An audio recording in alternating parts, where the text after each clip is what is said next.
Beredar video yang menunjukkan pasukan bersenjata Amerika Serikat dan Romania melakukan latihan militer tempur bersama.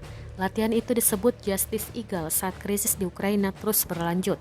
Penyelenggara mengatakan latihan 2 tahunan itu tidak terkait dengan konflik yang sedang berlangsung di Ukraina, tetangga timur Rumania. Untuk diketahui, Amerika Serikat dan Romania adalah anggota aliansi NATO. Itu tidak memiliki kesamaan dengan seluruh konteks yang kita hadapi saat ini di wilayah ini. Ini adalah latihan, kata Kolonel Adrian Costaru dari Brigade Infanteri ke-9 Angkatan Darat Rumania. Skenario itu 100% fiksi dan 100% defensif. Invasi Rusia ke Ukraina sudah memasuki hari ke-16 pada Jumat 11 Maret 2022. Seperti diketahui, Moskow menyerang Kiev sejak Kamis 24 Februari 2022 lalu. Presiden Ukraina Volodymyr Zelensky mengatakan pihak berwenang Ukraina berhasil mengevakuasi hampir 40.000 orang lagi pada Kamis 10 Maret 2022 dari 5 kota lainnya.